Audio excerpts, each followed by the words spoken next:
Hey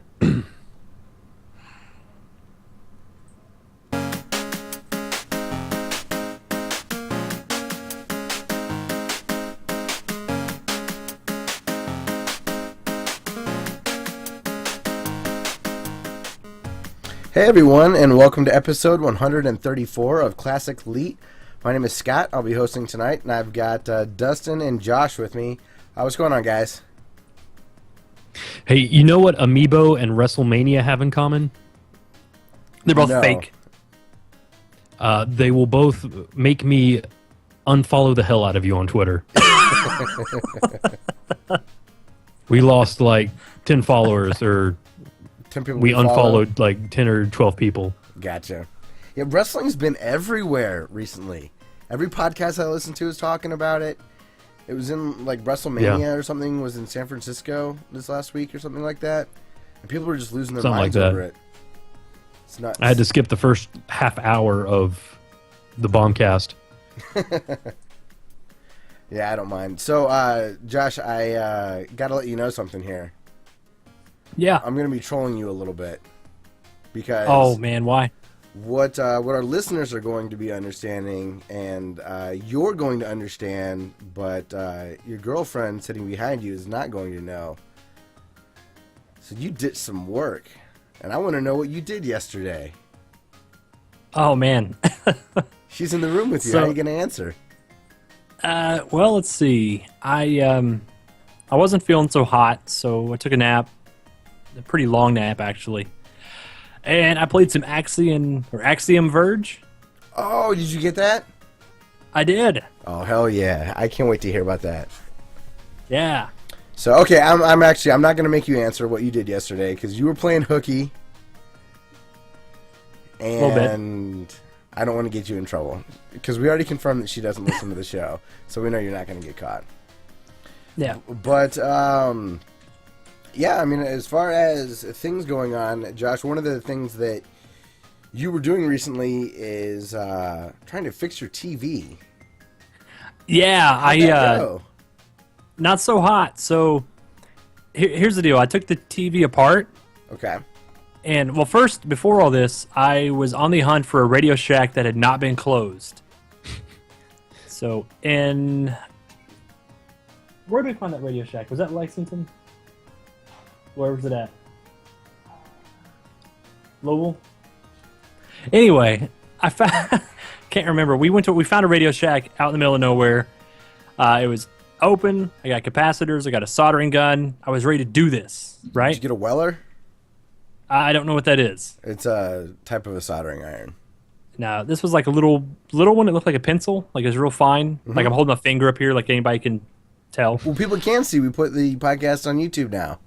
That's right. So it looks like my finger, right? So I was holding my finger, one finger in an electric socket, the other one was touching the board, and nothing happened.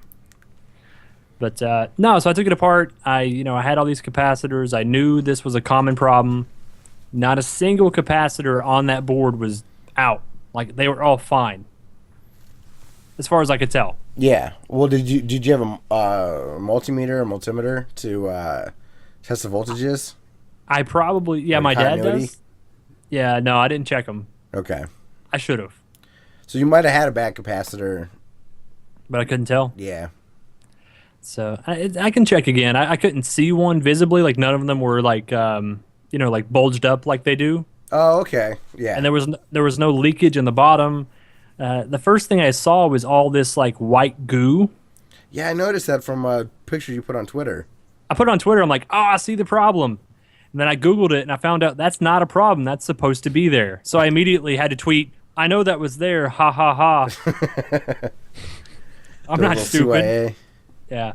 But, no, I didn't go anywhere. I messed with it for about 45 minutes and gave up and played Bloodborne. Gotcha. Yeah. Well, Dustin, what's been going on with you, man?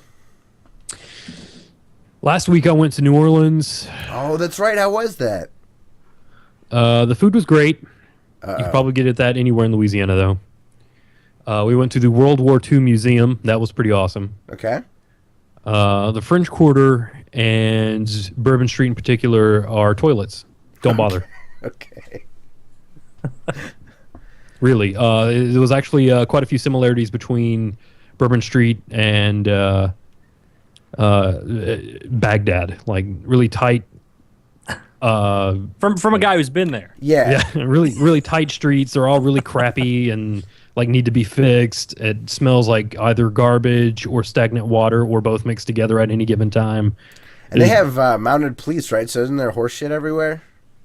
Surprisingly, very little manure on the streets. Yeah. Okay. I was expecting, like, I was kind of hoping to like watch people step in it, like drunk people. Yeah. But no. I did get beads thrown at me. And you? Yeah. Wow. I didn't have to take my shirt off. Yeah, I was gonna say you don't have man boobs. I don't know. I don't know what it was. I think they were drunk and they just like stumbled and dropped them, and I just happened to be walking under them at the time. Oh, so you didn't like earn them? Right. See, but you're not much of a drinker. So, right, yeah. so Bourbon Street really has to be unsufferable for you, because if Josh and I were there, if Josh and I were on Bourbon Street and having a horrible time, we could at least go like fire down some shots or something. Yeah. She's getting decimated and she's laughing. Oh yes, she's playing. I don't think we said it on the show. She's playing Bloodborne behind you, right? Yeah. So. She's no only person I know that finds laughter in the misery of that game. She's like completely the opposite. Like all of us like rage quit and stuff. She's over there like giggling. I'm sure rage quit soon enough. So throw something at me. Good deal. And speaking of giggling, actually, so I was listening to the Cartoon Retrocast. Right, they put out a new episode about Voltron, which was pretty good. And they talked about Giggles cookies. Do you guys remember they were like an Oreo knockoff? They were called Giggles. Never heard of them. Oh man, yeah, it was like a real big flashback for me. It was like, oh my god, that's crazy. And the guy Jeremy, I think he forgot my name, so he called me like Scott Lambie Pamby or something like that. Oh, he didn't forget because he didn't remember Lammers. So no, it was a good time listening to that show. I'm glad that they're back. So, I mean, as far as what I've been up to, I'm starting to get the itch, like I mentioned, for golf. It's actually been here in like the low 60s recently. It was a little stormy and rainy today, but for the most part, it's been pretty nice out. I'm having a cookout on Saturday. So I'm having some friends over. It's not supposed to rain, so we should get some cornhole in. Do you guys know what cornhole is? I know it sounds disgusting, but... No, yeah. Go ahead. It's where you... is that where you, like... There are boards with holes in them, and you, like, throw the bean bags at it? Yep, exactly. Yeah, okay. Yeah, I've been fun. I've been informed that's the game only white people play. Oh, yeah? I'm just taking it for what it's worth. That's what I've been told by people at work. Well, I don't know. I guess I've never thought of it that way. Because I saw it in college, and we had a lot of white and black kids at the school that I went to, and then I see it like tailgating and stuff. And they're white and black people tailgating. So I don't know. I guess I've never thought of it that way. It's just you Kentucky people.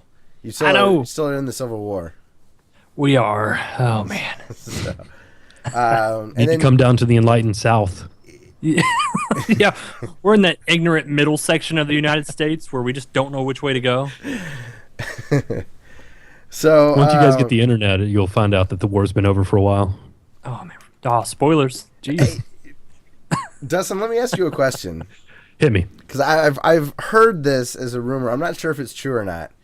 So, to your knowledge, I mean, you're from the South. You live in the South still, and you're from North Carolina, so you might be able to answer this. So, as a Northerner, I had heard a rumor that they don't exactly teach that the South lost the war when you're growing up. They talk about the war happening, but they don't ever talk about the fact that the South lost the war. Are we talking about the War of Northern Aggression? Is that what we're talking about? Is that what you guys call it? No, I'm joking. That's what psycho racists call it. No, they totally talk about. I mean, it's they clearly state that hey, the South lost, and it started because the South was highly agricultural, and we liked our slaves, and okay, that's why the war started, and we lost, and than the Emancipation Proclamation. Okay, so they do teach it the way that we're taught it up here then. Right, and now I'll recite the Gettysburg Address. Well, you're Mr. History right now, coming from New Orleans, so. True that. God, don't go. That sucked. So you didn't have any good experience there? Like, was Kimberly bummed out too? No, she was all right because she drinks a little bit. She's not crazy about it, but it was her idea. She was going for her birthday, Gotcha. and it's I don't know.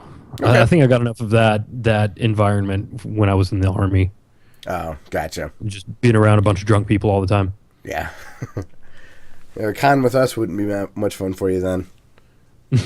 So anyways, moving on. Josh, I don't know if you noticed, but on YouTube, we had an old Gooch and the Douchebag fan, or maybe a new Gooch and the Douchebag fan, track you down and email us. Yeah, you sent me that. That was wild. So are you willing to, on the podcast tonight, state the end of the worst consoles of all time list? Should I? Is it too soon? It's been like 5 years. I know. Oh, man. Yeah, I mean, DB, Josh, the other Josh, is probably never going to come back and finish it. So, oh, man. If I was going to say it, I believe the way we were going, the last one was going to be Virtual Boy. That was number 1. Oh, okay. Number 2 was Engage. Engage, okay.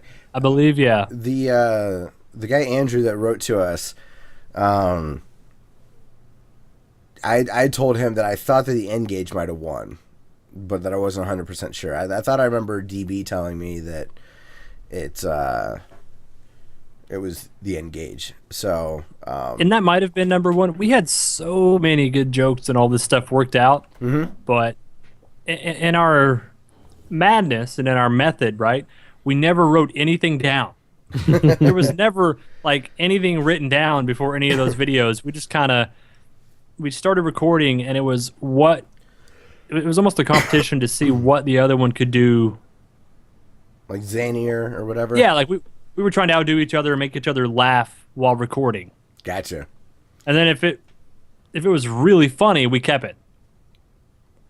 Awesome. So there was, for any of our listeners that don't know what we're talking about, years and years ago, Josh was also known as Gooch, and had a YouTube channel with his buddy Josh, who was known as the Douchebag, and they had a list of the top 10 best consoles of all time. And we finished that one. Yes, and a list of the top 10 worst consoles of all time. And they never finished the worst consoles list. They made it 10 through 3 and then just stopped. So I know.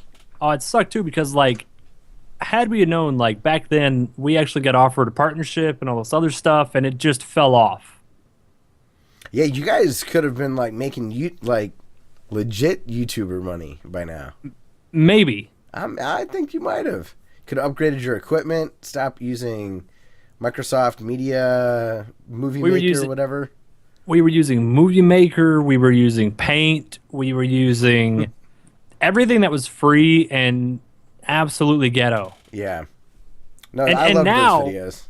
Yeah, they were fun, but now we've upgraded. Now I have webcams and mics with filters and stuff. Yeah.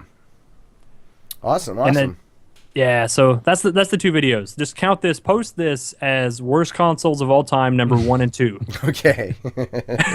And everyone will be really mad when they see it's not that kind of video. No, they would be salty. So we probably won't actually call the episode that. And speaking of YouTube, I would say that the first week of us being on YouTube actually went kind of well. Got a nice handful of views. We have no dislikes so far. So maybe this episode will get us some dislikes. But for the most part, we didn't have any. So that was a lot of fun to, have it go well. Maybe it was an opportunity to get some people to check out the show that really haven't before. And also, I got a new mouse. Can you guys hear that not clicking sound? Oh, I so can't hear it. It's so glorious. Wait, I don't want to hear it again. Okay. Yeah. I mean, you can kind of hear a little bit, but it's way better. When I was going through the last episode, I noticed that I could hear a lot of my mouse clicking in the beginning, so I wanted to get rid of that. But moving into some video game news, guys. The first thing I wanted to talk about was the book Ready Player One. We've talked about it on the show a whole bunch in the past. I've read it. Dustin, you read it, didn't you? Yeah, it's great. Yeah. Josh, did you read Ready Player One? No, is that the one about like the MMO thing? Yeah, it's a book about kind of an MMO world that has its creator die, and he puts Easter eggs inside of the MMO, and whoever gets all the Easter eggs, like video game Easter eggs, is then going to inherit the fortune of the guy that made this MMO. And this is like World of Warcraft on steroids. Because It's a fantasy game? I don't know. I think so. Okay. That's my understanding. But what I meant by World of Warcraft on steroids was the scope of the user base. Oh, okay. It takes place in the future, in like a dystopian future, and everybody logs into this MMO to go to school, go to their jobs, all that kind of stuff, because the real world sucks so bad. Oh. So it's a story about finding that Easter egg. And that's not a spoiler, that's the prologue of the book, is they kind of explain what's going on. So, well, anyways, what's amazing is that this book had got picked up for a movie option about 2 years ago, something like that. And now it's been announced that Steven Spielberg is going to direct it. Oh, snap. So, I don't know. I liked the movie AI, and that was a Spielberg kind of future movie, which was cool. I don't know, Dustin, what are your thoughts on Spielberg doing Ready Player One? You optimistic? Are you bearish? That's like the best news you could get, right? That's kind of the way I took it, yeah. I mean, like, one end of the spectrum is Spielberg, the other is like that crazy German guy, Uwe Boll. Yeah. Oh, yeah. The horror guy, right? That makes like the gross Yeah. movies? Or in Yeah, in quotes. quotation marks. Yeah. Postal, porn Blood or whatever. Rain. Yeah, they're awful. Okay, yeah. That stuff. So I don't know. I got really excited about that. My friend Matt and I, we read the book a couple of years ago and talked about it a good bit. And one of the things that kept coming up in our conversations was just that, man, how are they going to make this into like a good movie and have it not be kind of corny and cheesy? And I think having a Spielberg kind of oomph behind it's going to do that. Yeah. I'm going to actually reread the book now. Yeah, it's been a few years since I read it. I think, yeah. It's definitely going to be that time. So And I've also, speaking of like a little bit of horror stuff, Dustin, I started reading the Walking Dead comic. Hey, you're right on. My brother got me that. Have you read those yet? I read the Wikipedia synopsis. It's cool how like little things are different from the first part of the show. And I know that the show deviates wildly from the comic later on. But my brother got me the compendium for Christmas, so I just finally got around and starting to read it, and it's really good. The way that chapter 1 ended, like, really kind of blew my mind with what they did with like a character twist. And I was like, oh my god, this is awesome. Because something takes place in the show takes place just way earlier in the comics. So I can't wait to see how the show or the comic kind of progresses from there. And then this is a question I have for both of you guys. It's not really in the news, but it happened to my buddy. My friend John, I've talked about playing a lot of PS4 games with him. He's my one buddy that's got one here in town. He had an issue with his triggers on his PS4 controllers. Now, Josh, he's like you. He's a big Destiny player. Yeah. Have you guys had your right triggers start to stick at all on your PS4 controllers? No, but I feel like my controller is not as responsive. Now it could be the fact that Holly just got a PS4 and the controller's still all like super new, Okay. and I'm very jealous of it. But I have heard there are problems with the first run PS4 controllers being kind of flimsy controller sticks, Yeah. triggers not being as responsive. Like, what was the big thing? Like Drive Club, people were talking about the throttle in R2 and L2, like for the gas, it wouldn't go all the way to 100%. Oh, really? Yeah, you'd pull the trigger down all the way, and it would topple, I don't know, like 80%. So, and again, maybe I'm just being paranoid. Mine might work just fine, but I feel like I need a new one. Yeah. So my friend tried to do some hacking by opening up his controller, and like these like little plastic kind of nubs on the inside broke off, and he like removed some springs and did all this stuff, and it didn't work. This YouTube hack that he found, so he ended up buying replacement triggers, and that worked fine for him. But it was still like weird because I don't know. It feels like such a good controller, but now that they've been out for a year, maybe they're not so hot because the battery life stinks in them. And I see rubber on Reddit, like the rubber on the thumbsticks wearing off.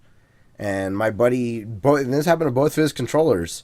They are relatively new, but that's still kind of crappy that they're falling apart. So I was just wondering if you guys had any problems with it.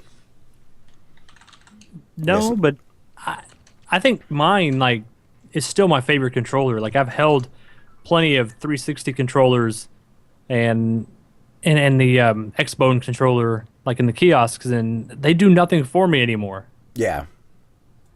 So I'm kind of with you there. When I have one in my hand that's working, it's crazy comfortable. It's probably my favorite controller right now. And I really wish I had one that was working on PC seamlessly like the 360 controller does. I think I'd make the upgrade. I think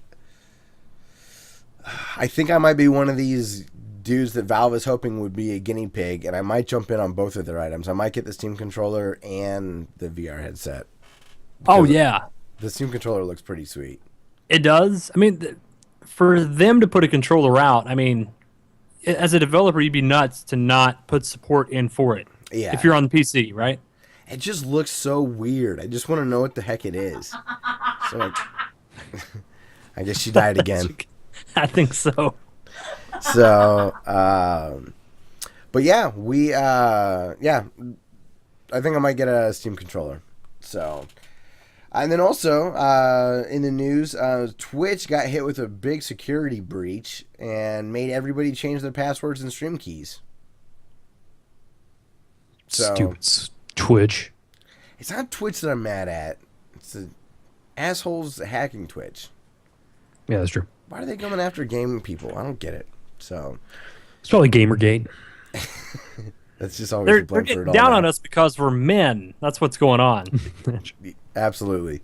That's how Gamergate worked, right? Yep. Yeah, it was all the feminists were Gamergate, right? Yeah, I think so. Yeah. They were coming after us that fight for men's rights. Yeah, exactly. Because we don't get paid enough of a difference more than women. That's the problem. Okay. I'm gonna get a drink. You guys keep talking. Okay, that's fine. So yeah, Josh is going to get a drink. Dustin, did you see that Twitch played Pokemon kept going? Yeah, I didn't know this. That's been going for a while, right? Yeah, and now they've collected all 151 Pokemon. Man. I that's kind of crazy, isn't it? Isn't it Yeah, I didn't really think hard that to would be do that? possible. Yeah. So yeah, that's still going on. I thought that was interesting. So that's the one thing that the internet comes together for. Yeah, it's Pokemon. Yeah. The uniter of all. There's mathematics is our language, and Pokemon is like our not math. Belief system. Yeah, exactly. So, also, did you happen to see the Zelda Netflix thing that we talked about a couple weeks ago was completely bogus? It's probably for the best. Probably is, but it's still a bummer. Like, I kind of wanted to see how bad it could really be. Yeah.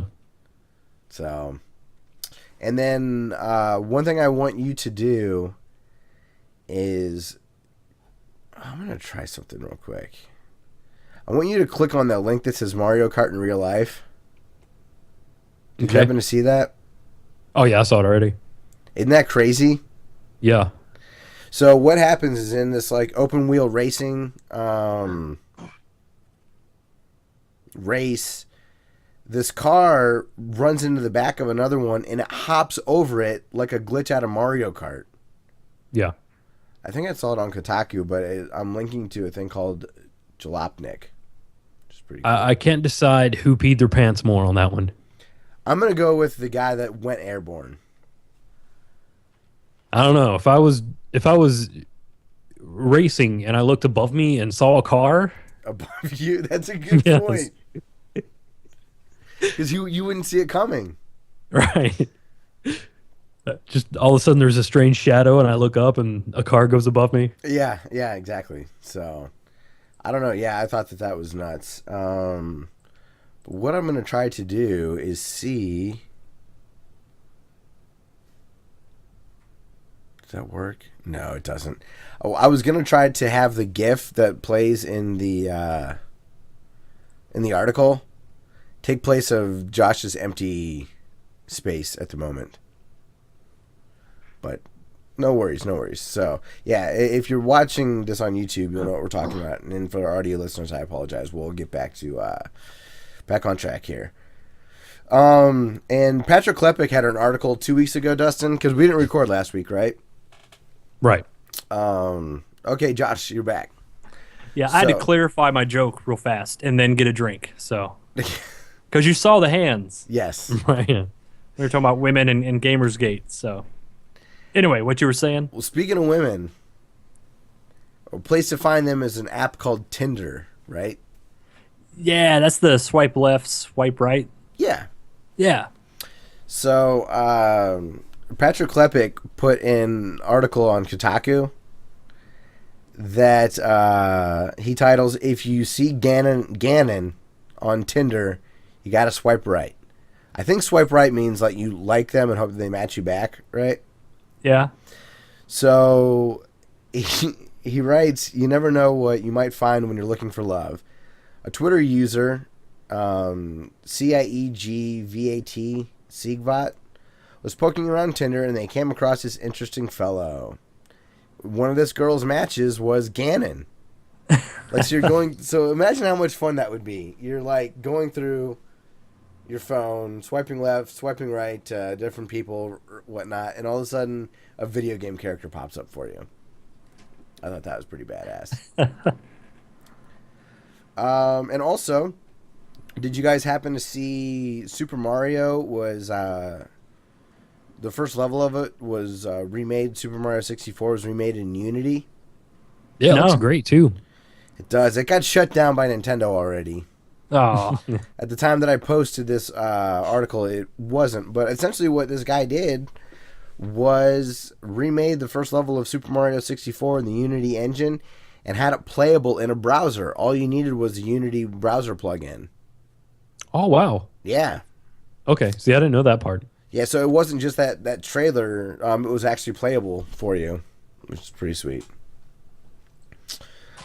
Next in news, did you guys see that Zelda was delayed until 2016? Yeah, I heard it. I'm not entirely surprised. That's another big game that's not coming out this year. Mm-hmm. What does the Wii U have, though? I mean, they've got a Star Fox that we know nothing about, right? Yeah, that's supposed to come out. And Xenoblade. And yeah. And what else? Yeah, I don't know. The Angry Video Zelda Game was Nerd. Yeah, it was. The Angry Video Game Nerd video game came out today on Wii U. Oh, well, there you go. Or it's getting launched. So the Splatoon, is that coming out this year? Oh, Splatoon, Oh, yeah, I think that's yeah. the big one. Mm-hmm. Which didn't look interesting to me at all. Me either, actually. Maybe. It looks like a bunch of running around chaotically, like not skillfully, and then just hoping at the very end that you have enough points because they randomly are covering the level in ink. The whole thing with Splatoon is it's multiplayer, right? It's Yeah. competitive multiplayer. Mm-hmm. I'm out. Yeah.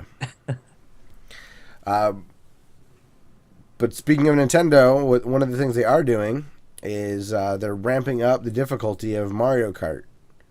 They're releasing a 200 series class. 150 and Mir have always been the highest. Yeah. They're going to 200 now. And it's going to Is be a that free update. 200 That's and pretty mirror? I don't know if there's going to be a Mir of 200. Okay. I think it might That's be gonna be harder the than next free 200, update. though. What'd you say?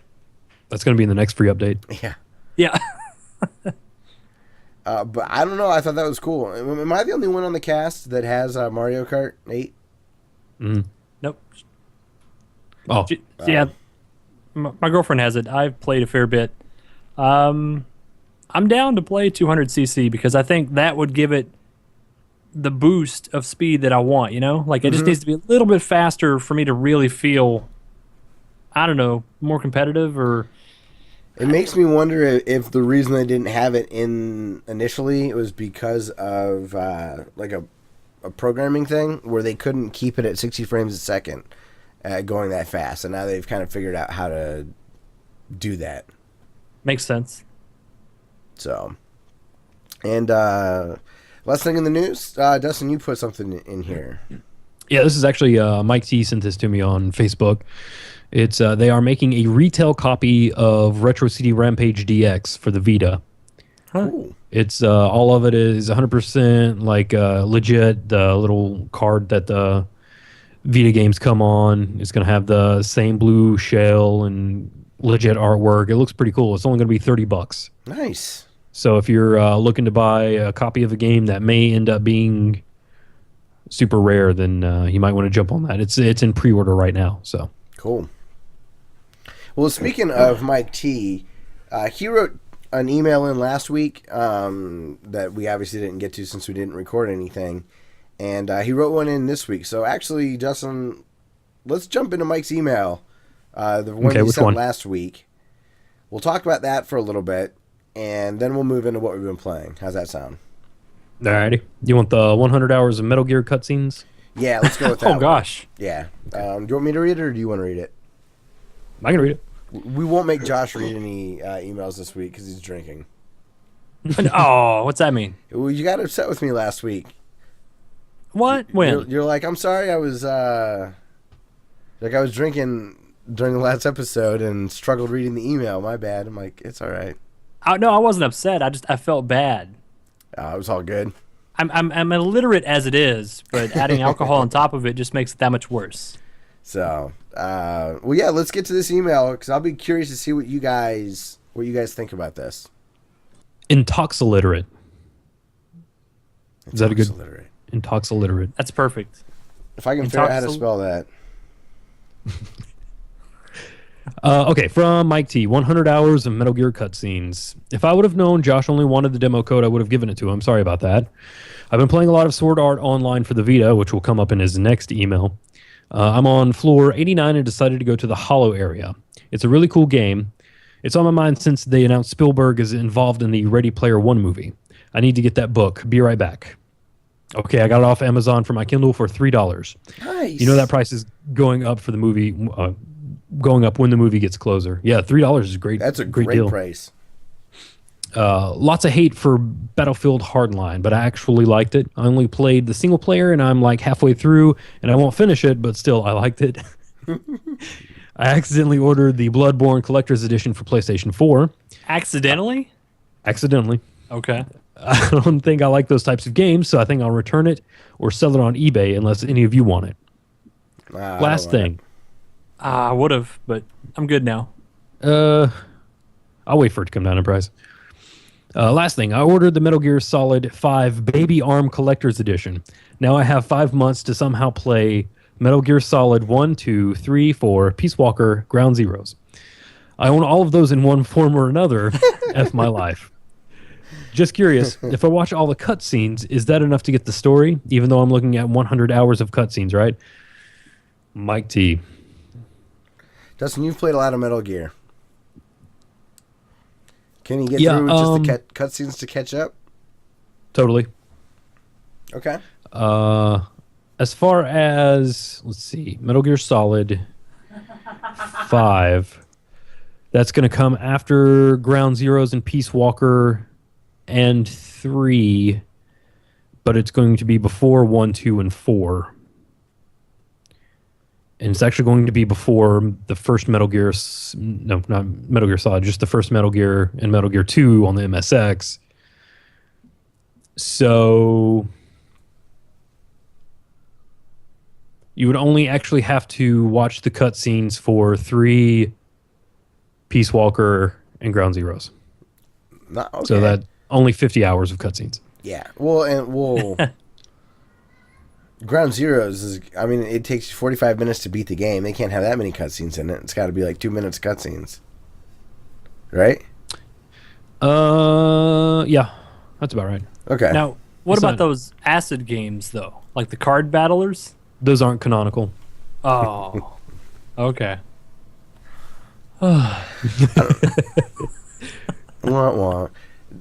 Josh, what, I don't know, what are your thoughts? Are there any games that you would just cutscene?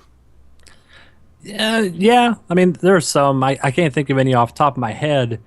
I know when Darksiders 2 came out, I was really excited to play it. I saw all the stuff in it looked really cool. Mm-hmm. And, yeah.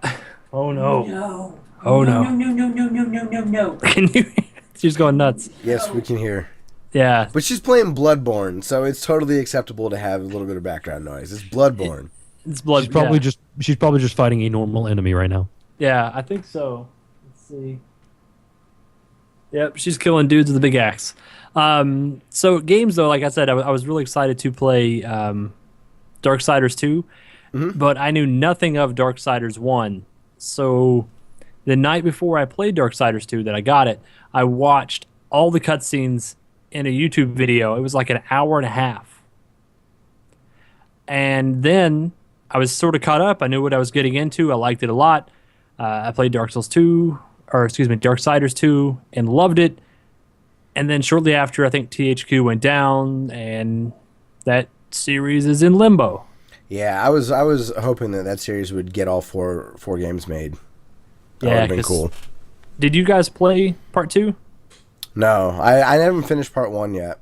Oh, Part 2 is really, really good. Dustin, you played a decent amount of it, didn't you? Yeah. Yeah, I think I did a review for the YouTube channel on it. That's what I thought, yeah. Yeah. I don't know. I dug it a lot. It was like Zelda with death.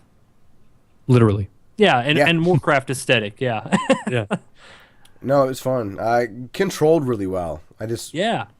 It was really cool. So, well, Mike, thanks for that email. And we'll get to your other one at the end of the show.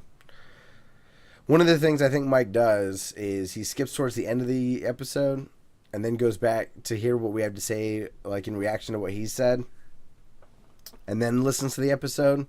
So hopefully that'll be a little bonus for him that he gets another shout out.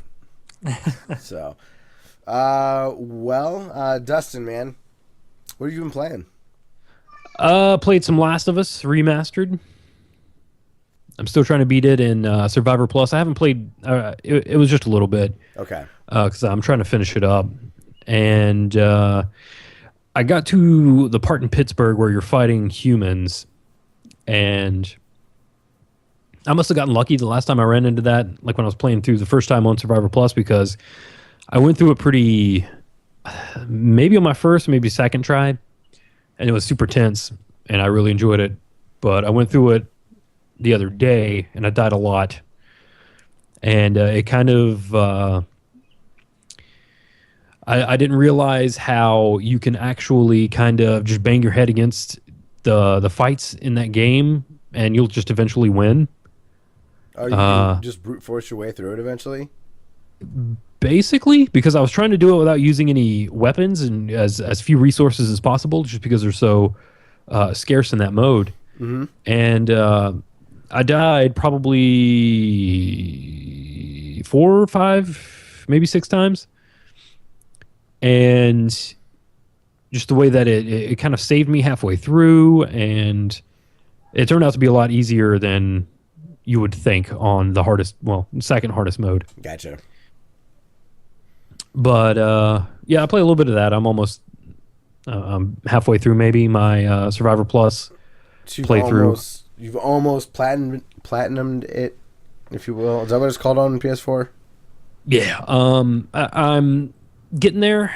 In order to get the platinum, I'll have to play some of the multiplayer, and I don't know how that's going to be. So I don't know that I'll get the platinum anyway. Okay. I'll have to play a little, maybe do a little research into it.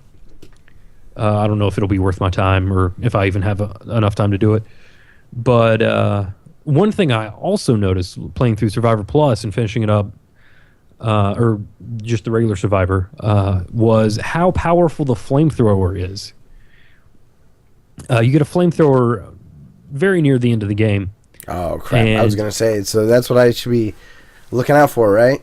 Yeah. Like early on.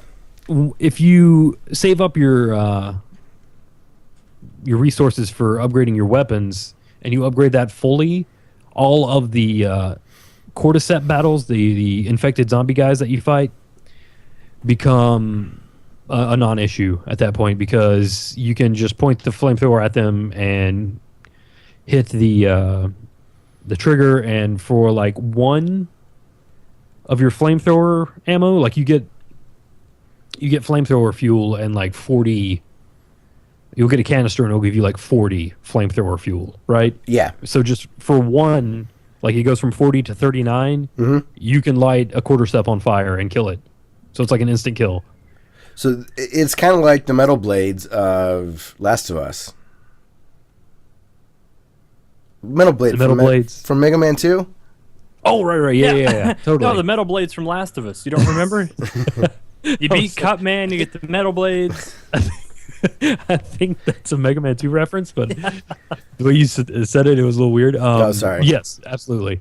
With the exception of the big guys, the bloaters, you actually have to hit them like 3 times with it.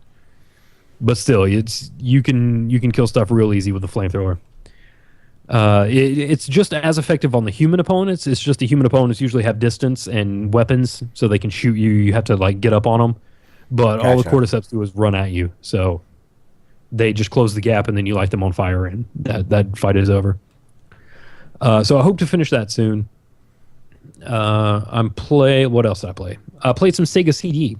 Yeah, you did.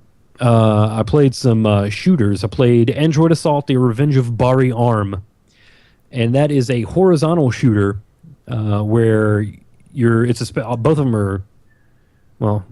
No, the first one is a spaceship shooter where as you power up, you become like this giant mech.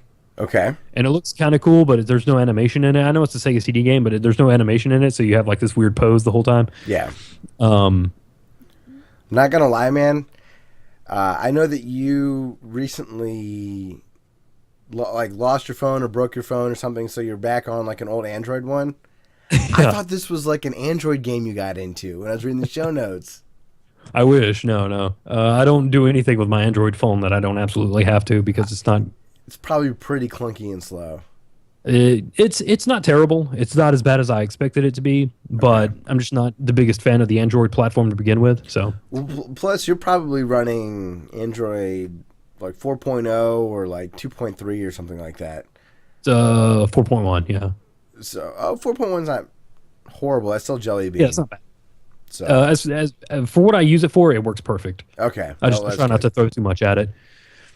Or throw but right. Android 2.2 is called Froyo. Yeah. I wish I had something that ran 2.2 awesomely, just so I could say I'm running Froyo. Yeah. I just want to be able to say that constantly. But unfortunately, I think it was like a really bad iteration of it too. That sucks. Yeah, right. Because Froyo should be on that Froyo. Froyo is good. But Android Assault is also good. It's an easier kind of horizontal shooter. I think I've beaten it before. Back when I was playing almost exclusively shooters. But I actually recorded about 13 minutes of it and uploaded it as a shout out video because a guy I watch, his name's I always screw this up. Bracy Miller, I think is his name, but he goes by Retro Snow on YouTube. He took a 2-year hiatus on YouTube, and just all of a sudden he popped up in our subscription box where he put out 3 videos. Oh yeah! So I put out a shout out video telling people to go watch his stuff. It's like, when did you do that? Like just today? Yeah, like a couple hours before we started recording. Oh, cool! I haven't checked the channel today, so sweet. Speaking of dudes that were on a hiatus that are back, remember the gaming historian like just vanished for a while, and now he's like cranking out videos. He just put a video out today that was like a history of the gaming historian video, and it's like celebrating 100,000 subscribers. So Dude. good for him. 100,000. Yeah. I cannot imagine the amount of effort that goes into those videos. Oh, I know. Oh my gosh. All the research, his editing, the VO. Yeah. That's crazy. Like doing my stupid little 13-minute shout out video, I'm like, I don't know if I have enough time for that. Yeah, right?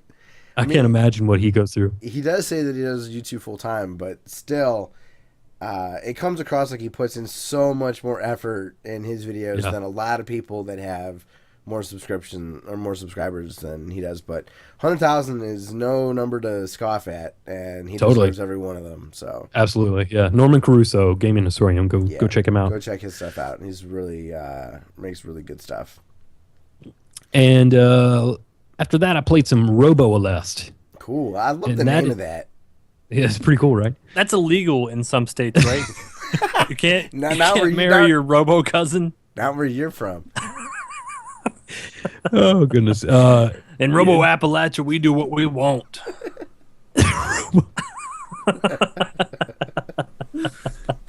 It sounds like you're going with incest, but it kind of sounds like being molested by a robot. Oh, that's Robo. bad. That's real bad. Which that sounds like something that would be exclusive to Japan. Yeah, robot molestation from a vending machine. They have the craziest stuff in vending machines over there. But one Robolest. It's a vertical shooter. It's the sequel to I can't not hear it. On the Sega Genesis, which is like super rare. Yeah, Musha's like real rare. It costs like $300 on eBay. It's like one of the it's like a little Samson of the Genesis. Yeah, totally. But this game is hard. Robo-LS is really hard. It took me a while just to beat the first level. How's the frame rate on the Sega CD? Like once the game actually loads and runs, does it feel? Oh, it's great. It's 60 frames. Oh, nice. It runs real smooth. Yeah, that's awesome. Perfect. I just had in my mind that it would be a little like jittery and janky because of the full motion video that they'd cram into it. Looked all yeah, those games. I don't know how those run. That's interesting. I have a few. Probably Sewer Shark. I probably throw in Sewer Shark and check that out. Okay. See what it says on the Hapog readout.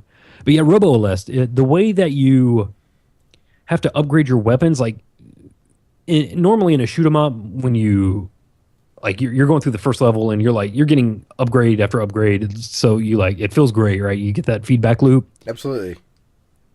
Like Robo-LS, the way you upgrade is such that I actually I went to the manual to figure out like if I was doing things right, and like it was basically just a picture of a middle finger and it said stop sucking. But you have to. There are like groups of enemies that kind of fly in, like almost like what is it, Space Invaders, where they kind of fly in.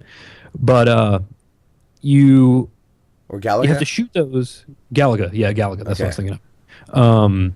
When you shoot those, they drop these capsules that come down, and they'll kind of like, if you're here, and they're here, you're here, and you shoot them like vertically straight up, the capsule will sometimes just kind of fall to the left or the right. So if you're vertically lined up, for those people who aren't watching, if you're just listening to this, if you're vertically lined up and you shoot them, it could go to the left or the right of you. And you're trying to gather these in rapid succession because it's not like one of them upgrades you one level. You have to get like 5 or 10 for it to make any difference. It sounds like it's like cheap. A little, yeah, because I was thinking as I was, it may be cliched by this point, but as I was playing it, I was thinking this is like the Dark Souls of or the Demon Souls even of shooters, because like you have these enemies come in and you'll shoot them and the gems will drop and you'll go to get them, and as the gems are dropping, other enemies will like spawn in from the sides or from up, like come up behind you. So you're like trying to get them, but you also have to like make sure you're not just flying directly into enemies. So it's not like a bullet hell, but it's like an enemy hell. Yeah. And this is all normal, mind you. There's actually like hard and cruel difficulties above Hard it. and cruel? Yeah. But I have to say, just getting to the second level, I was like, yeah! Like I got a bunch of power-ups and I felt awesome. But then I died almost immediately and lost everything, and I was like, well, this is stupid. I'm done. But yeah, Robo Lest. Nice. It's cool to have you back in some retro stuff. Yeah, it's been a while. Yeah, you haven't had retro stuff in a while, and that used to be like the meat of what you talked about every week. I guess at that point it was when we were doing it kind of monthly-ish. Mm-hmm. I think that was before I got a PS4 too. Oh yeah, definitely. You've got a pretty wicked backlog. Yeah, I wish I had more time to play stuff, so I could so I could talk about it on the podcast, not just like in general. Yeah. So cool, man. You been up to anything else? I don't think so. I'm back on Android. We talked about that. Welcome to the dark side. Yeah, that's it. Good deal. Well, Josh, you've been playing Bloodborne, man. Yes, Tell I me have. about some Bloodborne. It's hard. Is it fun? Oh, it's super fun. At least I think so. I think my girlfriend likes it too. But it's tough. Like I wrote an article for the site, just kind of giving some impressions, and the biggest difference, or I mean, there's a couple big differences in Bloodborne than games of the same type. You know, the Souls games. So Bloodborne, first off, pretty much gets rid of shield combat altogether. Oh, I've heard that. Yeah, you're mostly dodging. You're using your gun to stun, and I would say the equivalent of a parry type motion. You know, you're shooting an enemy mid attack to stun them and attack them for more damage. Mm-hmm. And there's more emphasis on dodging because there is a shield, but it's practically useless. Like it's just dodge and attack, right? Mm-hmm. There are less weapons this time around, but all the melee weapons transform. So they have two forms. Like it'll be like, typically so far they've been like a one-handed form where you can use your gun, and then a form that's a little longer. Now, whether that means you can have a gun in your hand or it becomes a two-handed weapon where you have no gun. Yeah, I heard about one of the swords that the sheath is a sword. Yeah. That sounds pretty cool. Yeah, that's the thing. I think that's Ludwig's blade. So I have something like that. Now get this. I have a weapon, and it's the Kirk hammer, right? Mm-hmm. And what it is, it's like a sword. It's more of like a rapier. It's a very thin, pointy sword, right? And if you're on stream, you can watch me. Like you attack with it with one hand, and you poke, and you slice. It's little, but it's quick. When you change the form by hitting the L1 button, your character puts that little sword into this tombstone on his back. Oh, I've heard about this too. And then when he pulls it back out, it's like that sword is locked in the tombstone, and the tombstone is just like a big rectangle. So it pretty much turns this thing into like a giant hammer. Yeah. And then now your one-handed sword becomes a two-handed hammer that just decimates fools. Nice. It's a very long wind-up, but if you can time it, like you can charge your attack to its maximum, it uses all your stamina, but you will just slam the ground and almost one-shot any enemy that comes at you. Normal monster. Sweet. Yeah, so it's really cool. There's a bunch of neat stuff in there like that. But, you know, so those are the big differences mechanically from games of the Souls series. The other thing is it starts off really hard. In the article I mentioned, like, it is just the opening of the game tells you the controls, gives you an idea of what to do, and then it says, okay, here's like 50 guys. Make it through them, get to the first boss, and then we'll let you level up. Like, you cannot save any of your... I still want to call them souls, but blood echoes or whatever. Anything you get from killing enemies in terms of, like, the souls equivalent, where you would spend on your character to improve stats and level, you can do nothing with it in terms of character progress until you make it to the first boss. That's just crazy. Yeah, who is just... How long does that take? Like 20 minutes? If you're really good, yeah. It took me a few hours. Whoa. Well, I mean, because I'm trying to get used to the game, and I'm like, okay, which way to go? No, I didn't mean, whoa, like you suck. I meant like... Yeah. Whoa, that's a lot. Like, if it because you're good at games, so if it takes you a while... No. Well, I'm not good at these kind of games. The thing was, like, it was more about, like, finding your way around, figuring out, like, okay, don't go right because that guy will destroy me. Go straight where I might make some progress before they destroy me. Gotcha. And eventually, as Dustin knows, like, it's very much like Demon Souls in the way that, like, eventually, like, there are a few checkpoints or a few lanterns. They're the torch equivalent. They're few and far between. It's more about finding the shortcuts. Like it's way more about connecting all the paths and stuff together than it is constantly finding a bonfire. So that being said, you get to the first boss, you fight him. Doesn't matter whether you win or lose. You die, you go back to the hub area, and you can start leveling your character in hopes to beat that boss. Like so that's literally how Demon Souls starts. Is it? Yeah. See, I remember Demon Souls. You played up to the... oh, gosh, it's been so long ago. Could you not level up until you got to the boss? Let's see. In Demon Souls, you start out in the prologue. Yeah. And you fight the big guy with the little wings that has the hammer. Okay. And most people die there, but you can beat him. So if you kill him, you go straight to the like giant dragon boss. Yeah. And he punches you to death. Like, you can't do anything. A cutscene plays, and he punches you. At that point, you go to the Nexus, which is the hub world, where you have to go through the first area of Boletaria Castle, and you have to defeat the first boss and come back in order to spend your souls and level up. Yeah, it's something like that, if I remember right. Maybe it's not even that hard. Oh my gosh, I forgot about all that. But it's definitely of that same ilk where it's like, okay, just up front, we're letting you know this game is not easy. So prepare yourself. Here you go. Yeah. Loop up. Yeah.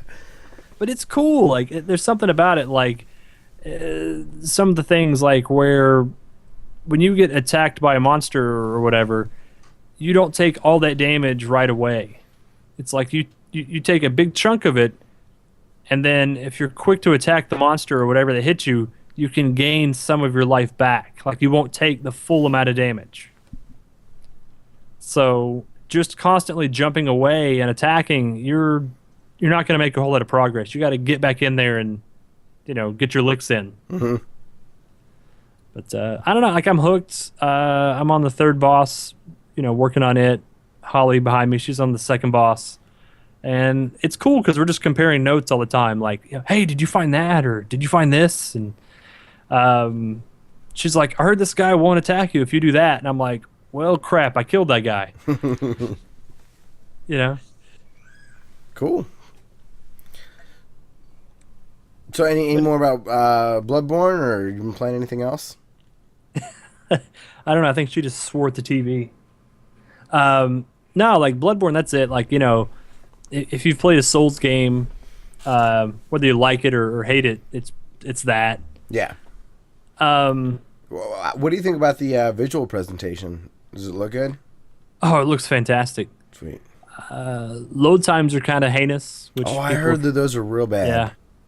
They are. Hopefully that'll get addressed. It's not so bad. It's just the fact is, like, when you die, it's almost like every time you die, you have to reload GTA 5. That's what it feels like, you know? Like, you know, in these big open world games like that, you get one big long load, and then you hardly see a loading screen again.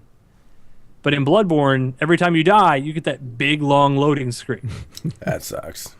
Yeah. Because it's a game that's easy to die in, I'm assuming, so you'd want a quick respawn.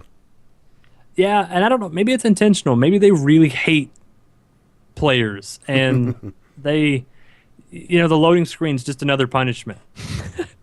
They're going to patch in a new, longer loading screen. Yeah. That's what it'll later. happen, yeah. Everyone's like, oh, they're going to... The patch notes say they're addressing loading screens. No, that means they're making them longer. Yeah, they're addressing them. They will change. Because you're whining, yeah.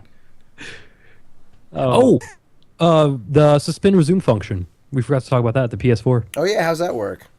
Great. I've been using it with Last of Us. I haven't tried it. What do? Do you hold down the button? You just go to turn off like normal, and you go to inner rest mode. Okay. And then the next time you turn it on and select your profile, you go right into the game. Oh, nice. Sweet. Yeah. So now my average time getting to The Last of Us is like 5 seconds.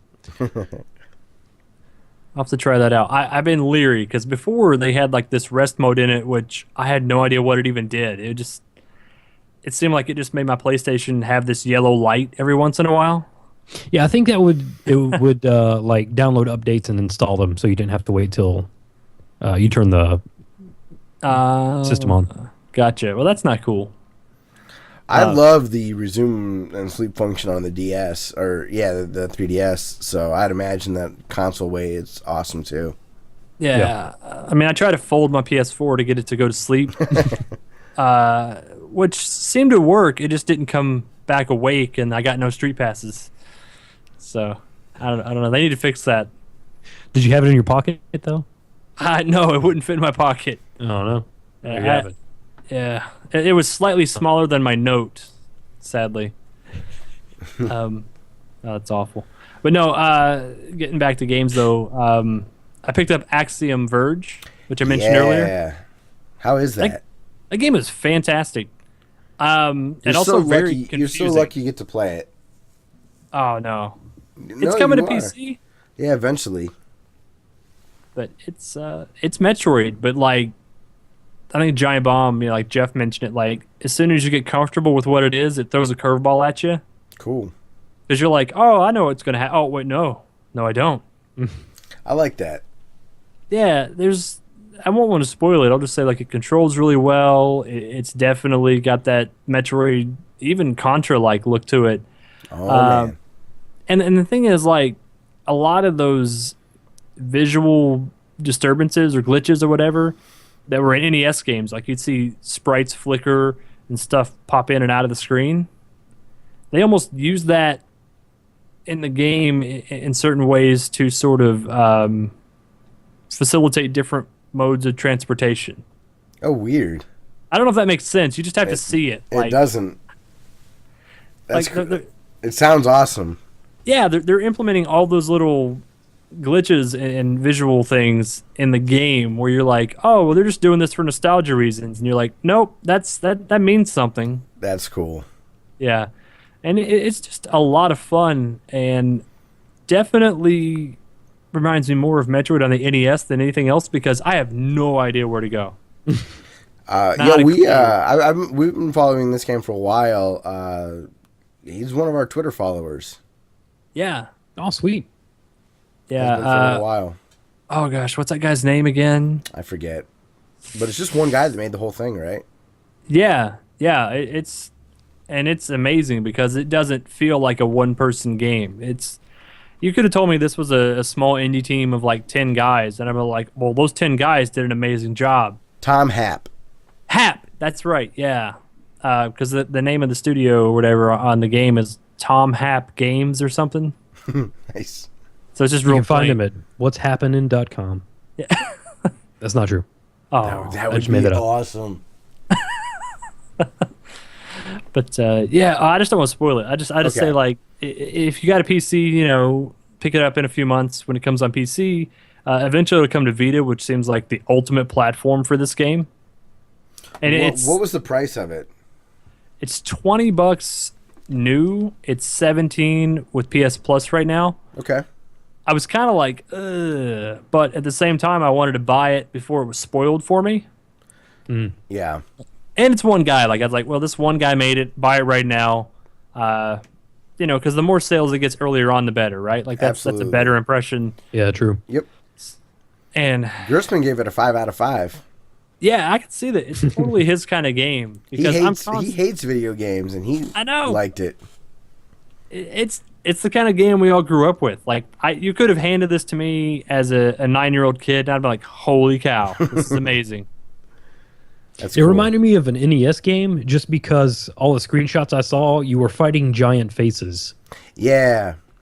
There's not enough giant face fighting in video games nowadays. There's not. No, there's not. No, I think that there's only one good giant face fight recently, and that was in Devil May Cry, the remake, or not the remake, the reboot. Mm-hmm. And that was it. The only thing that I can come up with was the bad guy from Star Fox 64. Oh yeah, but that was almost 20 years ago. Yeah, I've never played Star Fox 64. It's pretty good. Yeah, I keep an eye out for it out in the wild. I'd pay like $10 for it on the 3DS. That's about right. Is that in the? I know they did their platinum rewards and all that stuff. Like they finalized all that stuff here lately. I'm out of coins. That might be one of the games though, but I got that T-shirt instead. Never get clothes. Are you kidding me? When you're a man, you get clothes for Christmas and on your birthday. You buy no clothes the rest of the year. Okay, I'll give my man card back. So, cool. Well, what else have you been up to? That's mostly it. I told you guys I tried to fix the TV and that went nowhere. Been playing, like I said, those games. Dabble back in Destiny. It's pretty good. And hopefully here in the next couple weeks I can tell you guys about Xenoblade Chronicles. That's like the next big must-have thing on my list. Sweet. Yeah, I'd be interested to hear about that. I'll be tempted to buy it. I won't buy it, but I'd be tempted to. As kind of an investment, and just because I want to see the C-Stick used well. Yeah, I mean, it's you can only play it on a new 3DS. What do you got there, Dustin? Street Fighter 4? I was taping this up recently. I found this in a box of stuff. It's a Game Pro from January 1995. Oh, there was an awesome thing you put on Twitter out of that. Oh yeah, a game, Lafia or something like that.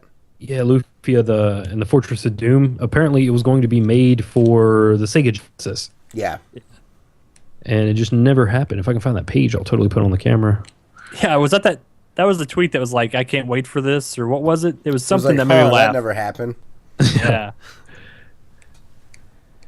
Yeah, this has Final Fantasy 3 strategy in it, some Earthworm Jim strategy in it. Nice. It actually has I never remember seeing stuff for Snatcher, but this actually has an advertisement for it. Cool. They talk about the Street Fighter movie, the Mortal Kombat movie. I'm not seeing it. Well, while you're looking for that, did you find it? Yeah. There it is. That's how they used to do game delays. Yeah. They made it an advertisement. So, my brother's been married for a couple years now, and he dated the girl for a couple years before that. And I don't know, like a week or so ago, she just made a comment to him. It seemed like it was out of the blue, and she was like, "Hey, Mark, I have an NES. Do you want it?" And he was kind of like, "Where the hell has this been? Like, we've been together for this long."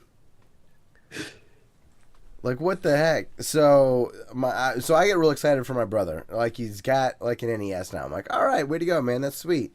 And then he immediately asks for a copy of Jaws because that was his game. I do distinctly remember that. So I'm like, oh man, like that's a bummer. Because I actually like Jaws. It's my favorite LJN game. Because LJN really came out with a lot of turds. But anyways, so my brother, while I'm talking to him, also mentions that he's the biggest Jaws fan I've ever met in my life. So he absolutely loves it, and mentioned that he's starting a Jaws collection. So going back when we were kids, he had all the movies on VHS, and he's bought a bunch of the novels recently. Like, he even read Jaws, The Revenge, Jaws 4, like the movie adaptation, like the novelization of it. And they did have my favorite line in the movie. When we were little kids, there's a part where one guy's in a submarine and another guy is up above in the boat. And he says to the guy down below, hey, quit farting around. And as a little kid, like, that was just like the best thing I'd ever heard. Like, it just cracked me up. That made it into the book. All right on. So I get a text from him randomly. It's just like, I'm reading Jaws the Revenge, and it's just a picture of the quote, stop farting around. So anyways, so since my brother is starting a Jaws collection of stuff, right? Or not starting, I mean, he's acquired a bunch of Jaws stuff. I went on eBay and bought a boxed copy of the game, complete in box. So I got manual. And so what I did was I took out the new cartridge, or new to me. So I'm going to keep that one, and then I'm going to give the original one from when we were kids back to him. But now it's going to be, so it's going to be the boxed version of our original game that he picked up at like a garage sale or something. Like, we never had the box before, so it'd be really cool for him to have that. I think. Hopefully he appreciates it. Does he have an Xbox by any chance? Like an OG black one? No, because there's a Jaws game for it. It's not. Okay, I could be wrong, but it's not that bad, right? Right. Jaws the Revenge. Maybe it's called Jaws the Revenge. I think it's Jaws Unleashed. Unleashed, that's what it is. So, yeah. So I'm giving my little brother that, and then I have a duplicate copy of Super Mario Brothers 2. So I'm giving him that. The reason I have a duplicate copy is because he bought it for me. But I've got 2 copies of it, and he wants one. So it's like, all right. He didn't ask for it back, but it's like, dude, I've got an extra copy. Like, you can totally have it. So I think he's slowly starting to build like an NES collection. And he's got a pretty cool video game store near him. So he asked me to send him a list. And he also goes to thrift stores and stuff quite a bit, like looking for deals and whatnot. So I sent him a list of like crazy rare Super Nintendo, Genesis, and NES games.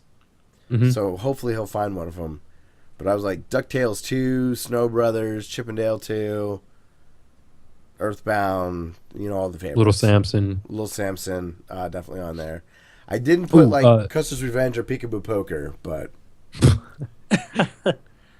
Jaws Unleashed is also on the PlayStation 2. So if he has one of those, he definitely used to have one. So if not, you can probably find one of those pretty cheap. Yeah, definitely. And then Dustin, I started playing Castlevania 4. And wait, no, that's Super Castlevania, right? That's Super Castlevania. Yeah. Yes. Okay. And I've played the first level of that thing 100 times. And then I always stop. And it's not like I dislike the game. It's not like it controls bad. I love when I play this game. But I can't get any further than that. I just end up like picking it up for 5 minutes and putting it back down. It's weird, right? I've never experienced that before. How long does it take to beat that game? Would you guess? Wait, no, it's not fair to ask Dustin this question. Yeah, it is. A few hours? Okay, so it is. Is there a save feature at all? Password, totally. There is password. Okay. Mm-hmm. All right. And there's plenty of passwords out there for like if you don't feel like, if you just want to like screw around and see all the different levels, you could totally find some passwords out there and just go to all the different levels. Oh, really? Okay. Yeah. Maybe I'll do that. Because the controls are so good, and the music is so good, and the visual style is so good. And that was an early Super Nintendo game, wasn't it? Yeah, it was really early. So If not a launch title, I'm not sure. it was. It's really good, and I don't know. It's just weird that I can't get past that. Are there any games that you like that you really haven't played much of, or you've played the first level a whole bunch of times but haven't really gotten into it, or is this kind of unique sounding? Journey to Silius on the NES. Okay. That's one that I've gone to a few times, and I've actually, it took me until I was in my 30s before I actually got to like the third or fourth level. Would you like it nonetheless? Yeah, it's a fun game, great music, good art style. Cool. And let's see, our Castlevania 4 walkthrough on our channel is about a little over an hour long. Oh, nice. Okay. So knowing what I should watch that just to get tips and tricks down. Totally. And then go and try to beat it. Because I don't care about spoilers. It's like those You kind fight of games, Dracula at the end. you fight Dracula at the end. Yeah, that's about it. Those are skill-based games. Like, that's what's fun about it, is you get good at it. Mm-hmm. It's not that there's, like, a good story or anything like that. It's the fact that it's just super fun to play something challenging and get through it. So Yeah. I picked up a game on 3DS that I'm not really digging, but it's got a great look to it. It's got some neat music.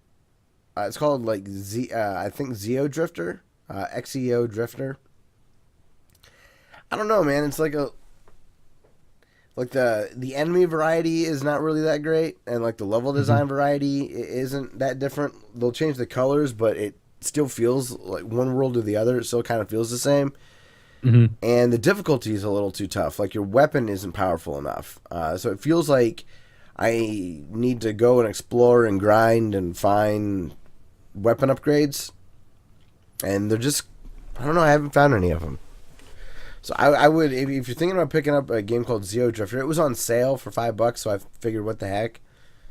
And I wish I wouldn't have gotten it. Is it a like a platformer? Yeah. It's kind of like Mega Man meets Metroid. Okay. So, I don't know. Zeo Drifter, it's okay. Just sort of meh on it. And then also, Game of Thrones Season 3 came out. And I have to say, it was the weakest of the 3 episodes. I won't get into any of the plot stuff, but the first 2 were so good. This one really kind of felt like filler. You guys know when you watch a TV show, sometimes you just have some episodes that just feel like they're there because they're like contractually obligated to get to 24 episodes. Mm-hmm. So they have a couple in there that are just sort of there. That's how this one felt. So it's kind of a necessary evil, especially since it's episode 3. Like 4 and 5 better not be like this, or I'll be really disappointed in the purchase, because episodes 1 and 2 were good. Yeah. I played some Black Rock Mountain in Hearthstone. I bought that expansion, and so far the 2 first bosses were really easy, and the second one or the third one has been really tough for me. Now wait, is that very similar to the was it Naxxramas? Mm-hmm. So is it like, here's the first episode for free if you download it early on, and if you want to play the subsequent wings or whatever, you got to pay so much? No, it's a little different, whereas they don't have a free wing this time. Okay. But do you still buy it in sections? Yep. Okay. So like each week or so, they'll release like a new section to unlock. And it's the same kind of thing where it's like, here's a boss, beat him, get some of the cards, learn his mechanics. Mm-hmm. Yep. Oh. If I ever play Hearthstone again. It's fun. I really like the way that they do this, because it really changes it up, and it's fun to have kind of like a special mode. Like one of the bosses, his the hero ability that you click on, where you can, like, if you're the paladin, you bring up like a little soldier, or if you're the hunter, you hit the enemy for 2. You know what I'm talking about, Josh? Yeah, absolutely. Everybody had like a unique ability they could use for 2 mana crystals or something. One of the bosses, their hero ability is to hit you for 30, which effectively kills you. How many crystals does it cost them to use? Just 2. That's not fair. How does that work? So here's how it works.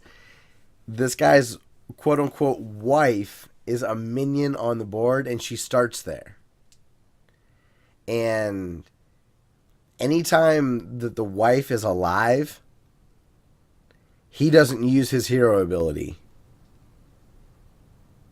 So you have to keep one of their minions alive in order to attack him and not die. It's crazy. It's cool. It's fun. So, and then I wanted to talk a little bit about Ori and the Blind Forest. I finished it, and I will be shocked if it's December and this isn't my game of the year. Huh. I'm curious if you'll say the same thing after you play Axiom Verge. See which one of those weigh out the other. Me too. I'm hearing everything said about Axiom Verge. Is it feels like there's a couple of things about Ori that aren't perfect that I would definitely have changed, and it feels like Axiom Verge didn't make the same mistakes. So Yeah, well, I haven't heard anyone play Axiom Verge and just have to restart playing all over from scratch. okay, well that's true. That's bad. So, and speaking of people having to start all the way over from scratch, we got an email here from Mike, and he writes in, okay, my voice is starting to go again. I don't know why this keeps happening. Do you want me to read? Yeah, why don't you go for it? Okay. All right, guys. This is from Mike T. He says, "Hello, everyone. I apologize in advance for the long story. A couple of weeks ago, I was listening to Scott talk about how he lost 7 hours of progress in Ori and the Blind Forest. I thought to myself, what is the longest amount of progress I've lost? I think back to the days of Final Fantasy for the NES, where I played for a really long time only to die without saving and maybe lost a couple of hours at the most. Losing a couple of hours really sucks, but I couldn't think of a time when I lost more than 5 hours. Well, that's all changed. I've been playing a lot of Sword Art Online for the Vita, but before I tell you what happened, let me explain how saves work in that game. Since it mimics an MMO, the game basically saves every time you enter a loading screen. When you die or quit, you basically return to that last autosave.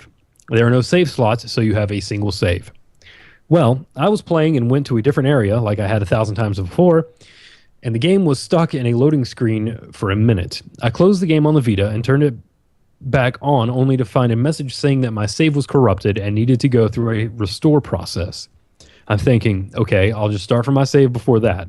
Nope, it brought me back to the character creation screen. I'm starting to panic. So I Google it, and it seems like my save is lost forever, but someone mentions that they lost a day because the save syncs with PS Plus every night. Oh shit, I'm saved, and I only lost a few hours of gameplay. I go to get my last save from PS Plus, and it's from August 2014. What the fuck? Oh, that man. sucks. I didn't click on the auto-upload checkbox. Crap on a cracker. Well, I put 45 hours into that game, only to have it all gone in a matter of seconds. All gone in a matter of seconds. I'm done with this game, right? Hell no. Am I putting any more time into it? Well, not exactly. I'm another 2 hours into a new game, and I'm having more fun than in my first partial playthrough. I now have a better understanding of the combat, and I'm doing a better job of where I'm placing my skill points.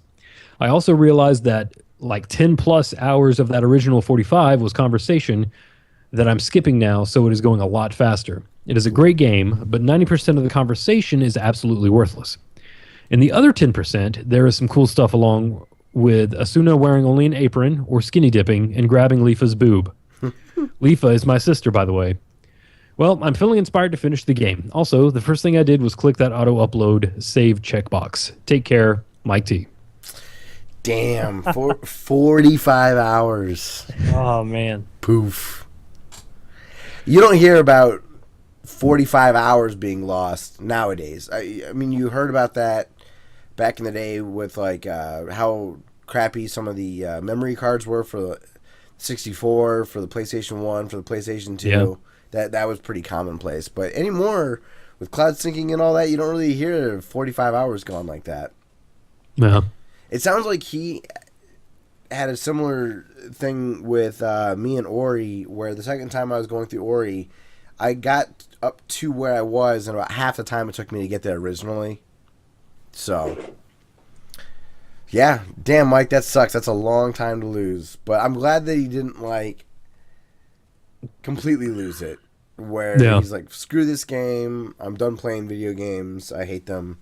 I mean, he does hate them, but he can't help but love them. Now he can almost beat that game twice. Yeah. Yeah. Before he puts it aside and goes to something else. Before he watches 100 hours of cutscenes, right? Yeah. So, everyone, if you enjoyed that story and you'd like to hear more from Mike T, the Cartoon Retrocast at cartoonretrocast.com just put out a new episode. They put it out on April Fool's Day, so it seemed like it was that they were lying. And they talked about Voltron, which is cool because we've talked about Voltron here recently on the podcast. Mm-hmm. Something that they found out that I was unaware of was the localization team wasn't really localizing anything. They had no Japanese consultants because the show's a remake of a Japanese anime called like Fight for the Lion's Life or something like that. I don't know. And Robo Lest, I think is what it's called. Yeah, Robo Lest. So the team that was responsible for writing the English script had like no Japanese consultants, like I said, so they just guessed based on what the animations were and made up a story based on the animations that already existed. Man. So it makes no sense. So I've got all these like fond memories of Voltron, and if you go back and watch it now, it sounds like it's utter trash. Man, I must have been really dumb as a kid that I didn't notice that. You know what? I feel like that all the time when people talk about stuff about video games that pissed them off or whatnot. Like so much stuff went over my head as a little kid when it came to playing games. Like, I guess I was too busy. I was too busy thinking like, man, that sword is awesome. Yeah, right. Or like I'm making something move on the TV. Holy shit! Now kids get to use their fingers and have stuff move over screens all the time. Like it's gonna be nothing for them. But for us, getting something to move on the TV was unbelievable. Yeah. So, all right, cool. Well, guys, good episode. I think we should wrap it up. For music this week, I think I'm going to play something by Boo Boo 8-Bit. It's from, like, Europe somewhere. So I'm going to play some Boo Boo 8-Bit. If you like it, go to where I don't know why it cracks me up. Go to classicelite.com and check out episode 134's show notes, and I'll have a link to either SoundCloud or Bandcamp or whatever, so you can listen to it and download it, because it's a free download, so definitely go check it out. Also, I want to let people know to check us out on Stitcher, on iTunes. Our Twitter name is @ClassicLeet. Our Facebook is just facebook.com/ClassicLeet. And most importantly of all, subscribe to our YouTube channel. So hopefully everyone enjoyed this episode, and we will see you next week for episode 135. Boosh!